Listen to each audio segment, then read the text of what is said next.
Welcome to this session of Understanding Human Anatomy, and we're going to continue our discussion of the internal structures of the heart, this time looking at the left atrium and left ventricle.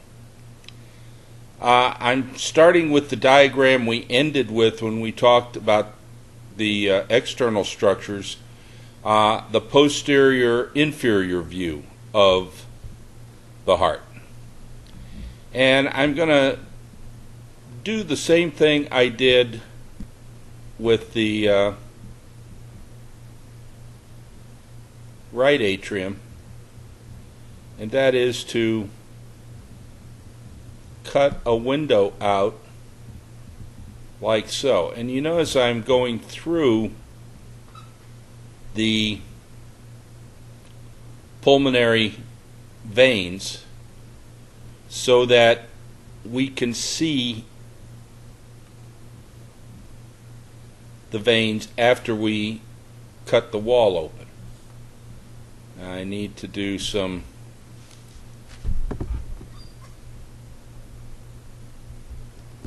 cleaning up because we're gonna cut through the vein, so we're only going to see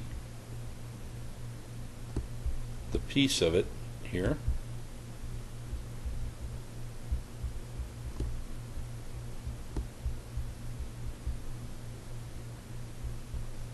Like so. And again, we'll color it a little bit different color than I colored the outside of the atrium, so we can see a difference.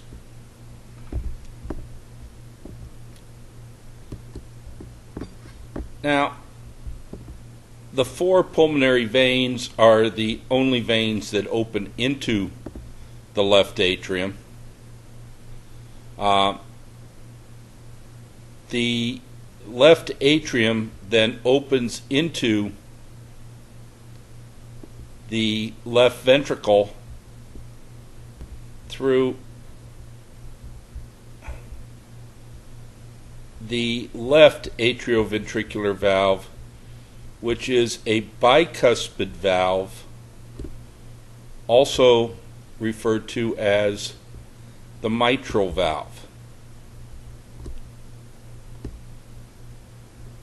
So I'm going to draw that in here like so, and color in the cusps of the valve like we did for the tricuspid valve.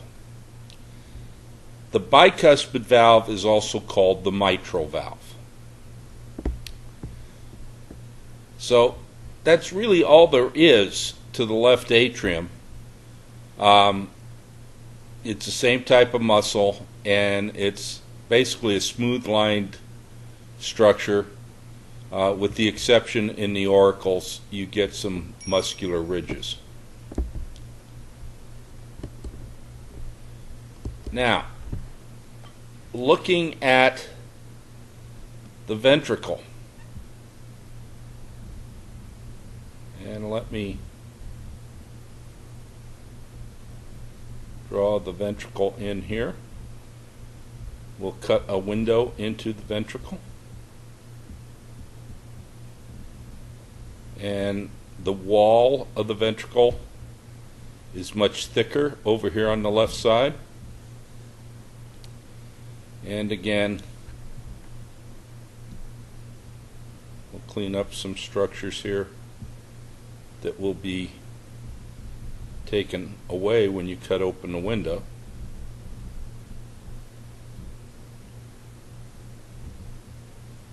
And I'll take it also away on the outside here, just so we don't confuse anything.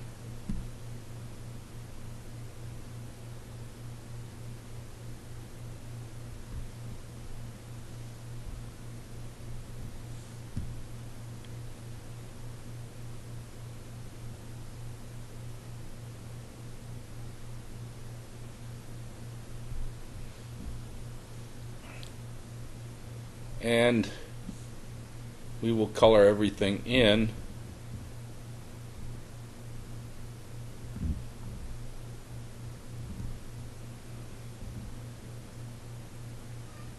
And again, I will use a slightly different color on the interior of the ventricle to make it much more visible. And we have two valves, and we have the mitral valve, which has two cusps. So let me draw in the cusps. I'll start with the one that's a little more anterior, and then the one that's more posterior, we don't get to see the whole thing.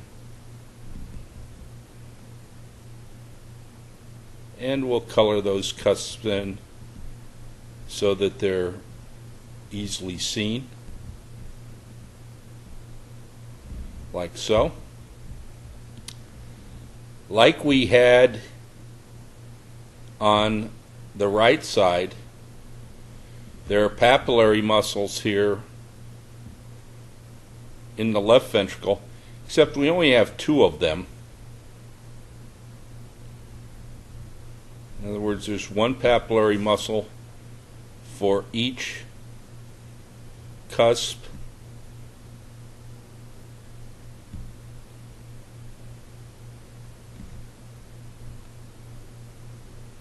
Each cusp of the valve. Clean up my clumsy drawing.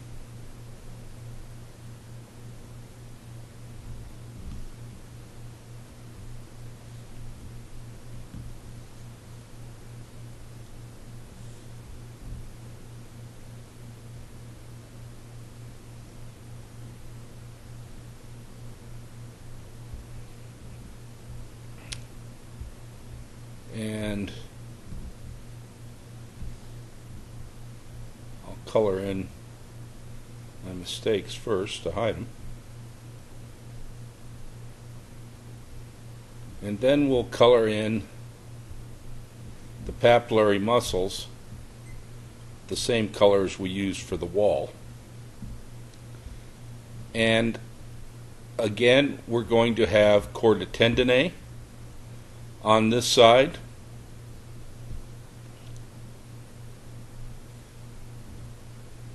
So I'll draw in chorda tendineae going from valve cusp over to papillary muscle.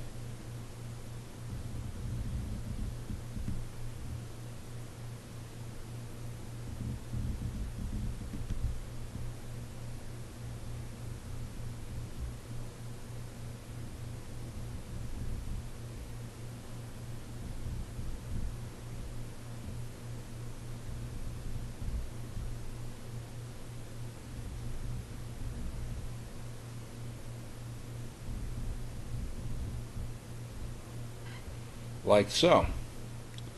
So now, putting in labels, we have the bicuspid or mitral valve,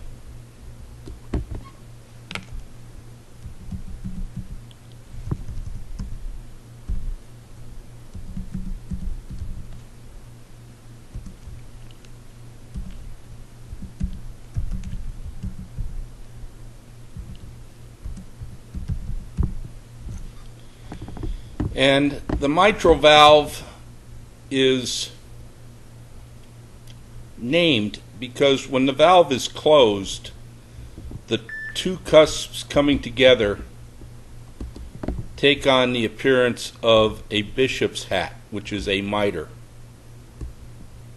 So we'll draw in the mitral valve cusps here.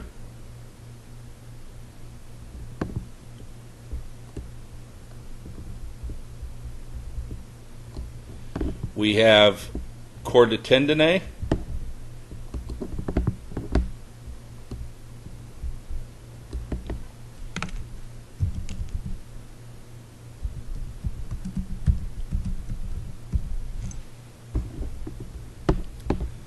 and again, I'm only going to draw a line over to the nearest one, but I think you get the picture.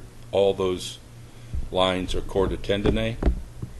And we have two papillary muscles.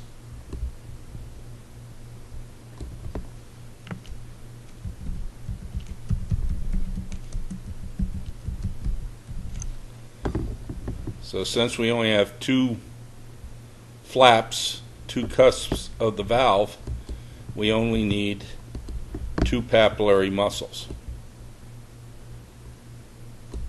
And you notice that there is no moderator band on the left side. It's not needed on the left side.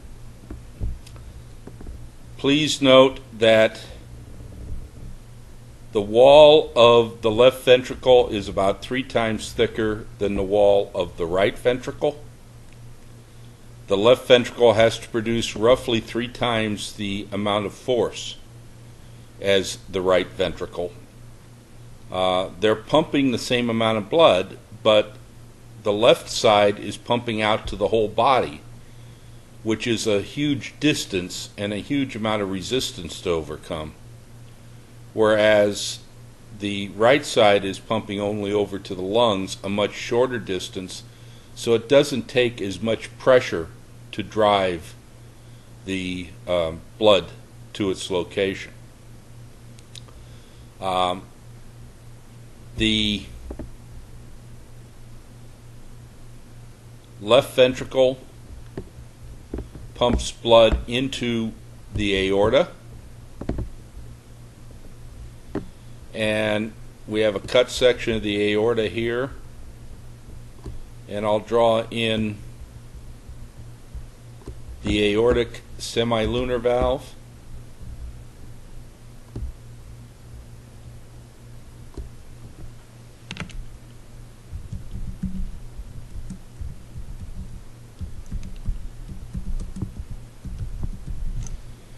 And the aortic semilunar valve has the same function as the pulmonary semilunar valve. Keeps blood going one direction, keeps it from backing up. So when the heart beats, when it pumps,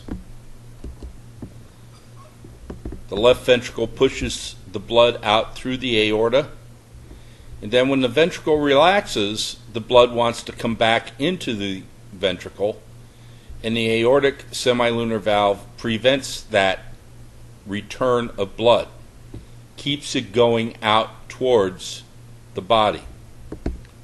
The mitral valve, similar to the tricuspid valve, keeps blood from being pushed up into the left atrium when the left ventricle contracts. So during ventricular systole, the mitral valve closes and the blood cannot go up back up into the atrium, and it then goes out through the aortic semilunar valve, and when the ventricle relaxes, ventricular diastole, the semilunar valve closes and blood cannot fall back into the left ventricle. I should mention that on both the left and right ventricles, the wall is not a smooth, glassy surface. The wall is made up of muscular ridges called trabeculae carneae.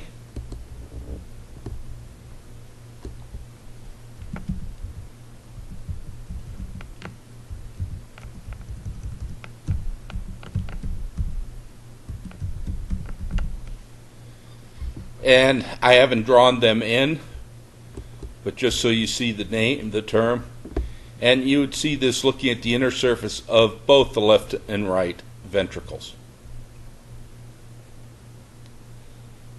This will conclude our discussion of the internal structures of the heart. In the next video, we'll talk about the coronary arteries and the cardiac veins. Thank you for your attention.